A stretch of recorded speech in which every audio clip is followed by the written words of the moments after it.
I wanted to talk about making sure you get inventory of your mature bucks after the season, young bucks, whatever bucks are left. And we have some special ones I wanted to talk about. And now some of them have hit this location, but to me it's very important to see what bucks made it through the season. And you know, we could come out here and find their antlers if they drop them on our property, but finding antlers to me isn't the best way to know they made it through the season, compared to, or at least the easiest way to make sure they made it through the season, compared to getting videos and pictures of them. So we like running our trail cameras this time of year.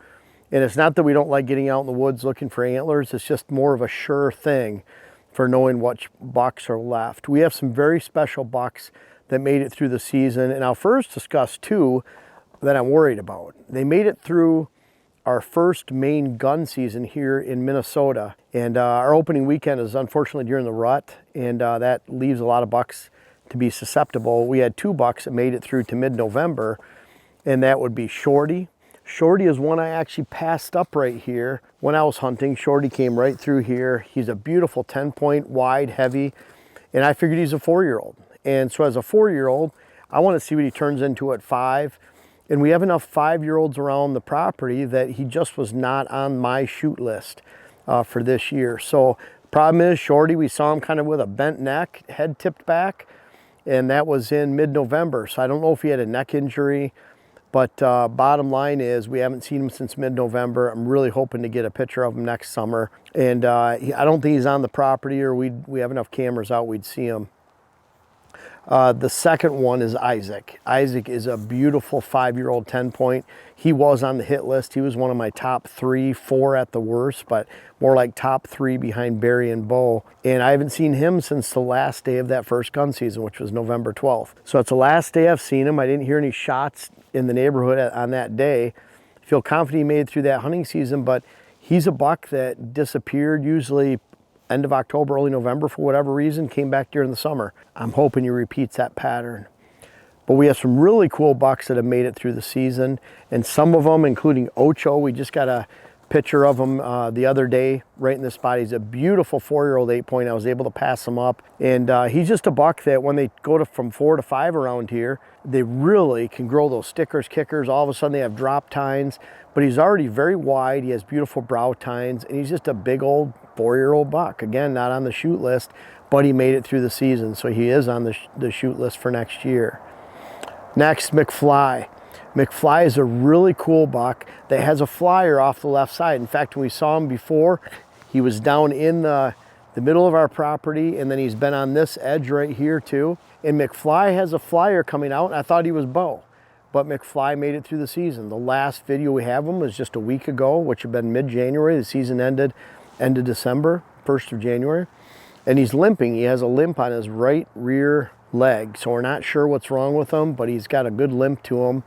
And we saw him over at the Badger plot over here about a week ago, so we're hoping he made it through. Now we have a new buck that showed up over the last month. We've been getting really consistent pictures of. In fact, last night Pokey was right here. We call him Pokey. We haven't decided. He's a beautiful 10. He's got really long tines.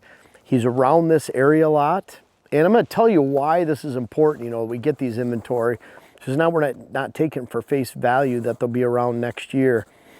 But Pokey is one that showed up over the last probably 5 weeks, end of December and then through now. And we call him Pokey because he showed up late. And we don't know actually if he's a 3-year-old or a 4-year-old. He looks a lot like Isaac, but he has short brow tines. And he's just a beautiful, beautiful buck. It's hard to tell this time of year on a new buck like that because they really slim down this time of year. Barry made it through the season. Unfortunately, I missed him during muzzleloader season. That's a different story. He was a buck I was sitting for, got an opportunity. Knew it was a clean miss because we've had lots of video and pictures of him since then, but he was limping since November 19th. He lost his antler sometime between December 18th and 19th, so very early. Even right now in the end of January, there's only one other buck that has half its antler gone, or is a half rack walking around. But Barry made it through the season. Even just a couple days ago, we had him limping on what we call Jim's plot over here. And we've never had Barry in this location, and it kind of further goes to show Barry is over there to the north part of our property. Never had any pictures of them here. And we start to see that. Barry's a 6-year-old buck. And when we see these bucks get to that age, they're very specific to locations on the property. So we kind of like have it a southwest corner, a middle, and then a northeast portion. So we have a northeast, middle, and southwest.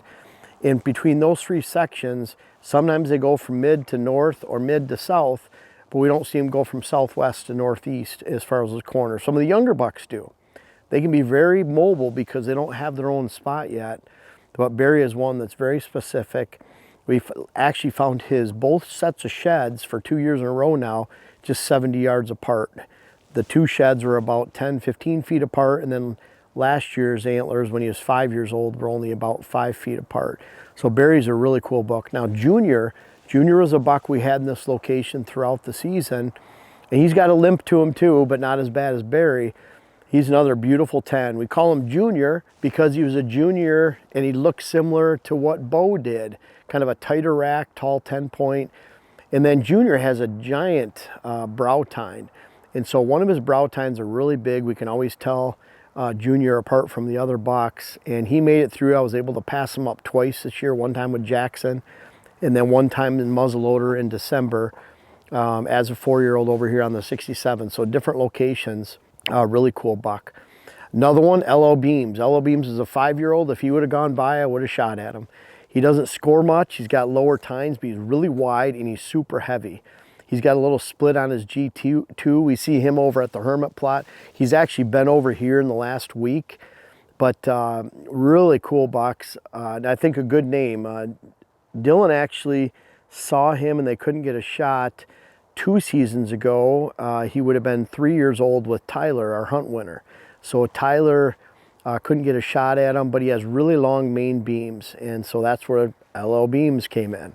So kind of a cool name for a cool buck. I was able to pass him last year as a 4-year-old over here on another food plot and watch him mid-November, and he was one of those that disappeared. We wondered what happened to him, but he came back this year during the summer, and he's been consistent on the property throughout the entire season and into this January. So it's January with the really warm weather. It's almost an extension of October, it seems like. You just wonder what the deer are thinking because we've only had one cold snap. Now we have another buck that's awesome. We call him Newbie, and Newbie was one that started showing up in October, and we just can't identify him from last year. He's a 4-year-old. He's got split G2s.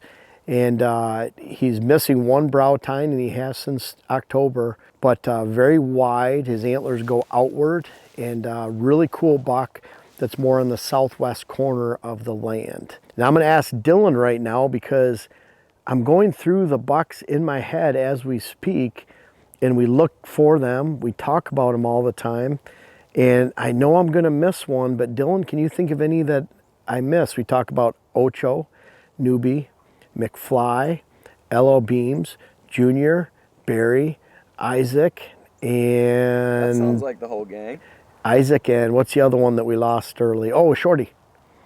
Can you think of any other ones? That sounds like all the gang is here. So we have some, those are beautiful ones. All those are between 4 and 6 years old that made it through the season. And of course we have some newcomers coming up. There's a really cool 9-point that's a 2-year-old that's got some really curve to his tines, taller G2s and 3s, shorter brow tines. We have a wider, I think, 2-year-old 8-point that looks pretty cool. He's got one set of antlers goes up compared to the other one. We see him over on this north portion all the time. We have a tight racked 8-point that's pretty heavy. He's around often too. So all that being said, we take inventory of these bucks. You know, on one hand, I want to see when the majority of them are shedding, and they're not, other than Barry right now. He's our only one here at the end of January. You always hear on social media, they're starting to drop their antlers. And that may be because someone saw 1 or 2 and they just assume the whole herd is. But when we're watching 10 to 15 bucks regularly out here every single day, I can tell you that none of them have dropped except that half rack and Barry that was wounded. And I like seeing that shed timing. But most of all, what I really enjoy seeing is these bucks in these locations. And the first thing I ask myself, is this a consistent location that we've seen them in during the fall? Because if it is, by moving cameras around to where we're seeing trails in the snow right now, even adjusting by a little bit, then we get the opportunity to look at these bucks and say, wow, this buck is in this location, he's using these trails, and because of this snow over here and these rubs, we know that he was using this trail more often. We're not getting very many pictures of them right here, but bottom line is we're really getting to pattern these bucks for a long period of time, and that's why I like running my cameras in, not only for shed timing, but in through the end of winter, because I want to know where these bucks are. I want to get to know them better, the locations that they're at. And that's how I was able to capitalize on Bo this year. Bo is always down in this corner running that. And when I went out that night specifically to shoot Bo, a 6-year-old buck, he was in one corner that morning. I see him a lot. And the wind was not, I actually sat in the stand for about 15 minutes. The wind wasn't quite right. So I moved to another stand and made the right call on that and ended up shooting him that night. But he was always in that location for years. We had 4 years of video and pictures of Bo. So by knowing where he's at, even into the winter time, he was actually over there in that location more into the winter, and he was over here more during the fall. And you see that transition of those two areas because of where we're moving the cameras. And then we get to see them a lot longer, and we get to pattern all these bucks. And what's really cool is those patterns repeat. So those patterns of Bo, they'll repeat with another buck. In fact, McFly's over there all the time. Ocho's over there a lot. And so when we want to try to take one of those bucks out, they're repeating those patterns. We're getting to know them over a many-month period, and that's a lot of fun. You know, in this area, we have the water hole. We get a lot of daylight use here. We have the redneck in the back. We've had this mock scrape here for years. You can see a tree just fell on it. I just noticed that. For bending this mock scrape down a little bit. We'll get this off of here. But between the mock scrape, the water hole, this movement, really cool spot. And you know, obviously the camera in this location, we keep it going. It's just right back there on the hickory. They don't even look at that. They don't notice that it's low and it has all the brush behind it. Trees wider than the camera. So I really like them whether they're either low or high, and then lots of cover around them to hide those cameras. But a really good inventory camera for us. It gives us a high percentage of our bucks in this area. Because we have access from another location down this ridge over here, we'll be able to walk through here from the bottom. We have a road over here. We'll be able to walk on that road, get to the bottom, walk on another road up here. And instead of going all through these farm fields in the morning and blasting our wind along this edge with a westerly wind, we'll be able to come up here, and believe it or not, this bent old broken oak right here, we'll take one of Jack's family tradition ladder stands. We'll put it right into that open spot above those large branches coming out. We'll anchor it back to the shagbark hickory behind with our safety strap to keep that stand pressed against that tree, and we'll have a ladder stand there that we can access for morning hunts, coming all the way in around the backside, walking into here. We'll end up being about 70, 80 yards off the field edge, coming in the back door with the wind on our face in the morning. And then after we sit here, we want to get out 11 or 12, we'll go right out to the farm field this way and get out of here without spooking deer. So this inventory and this scrape has been one of our hottest locations throughout the years.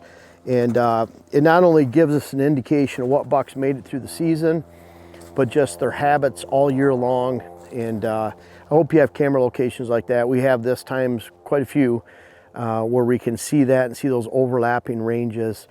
And they're very enjoyable, and I hope that you enjoyed some of this video or pictorial of some of our favorite bucks and what we expect to actually be hunting next year.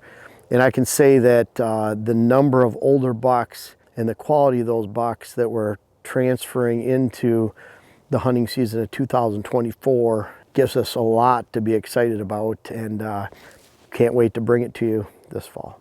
I appreciate you guys watching the YouTube channel, but I don't know if everyone knows everything that we have to offer, whether it's on whitetailhabitatsolutions.com, our website, our WHS Wildlife Blends, our seed company.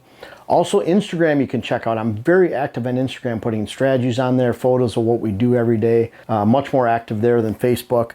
But our seed, web classes, books, clients, articles. I have over 600 articles on whitetailhabitatsolutions.com, everything whitetail strategy. Of course, we have hats on there, and then make sure to check us out on Instagram again. But lots of stuff to offer. We're always coming out with new things, and this isn't the end of it. We have more things coming soon. Make sure to check us out.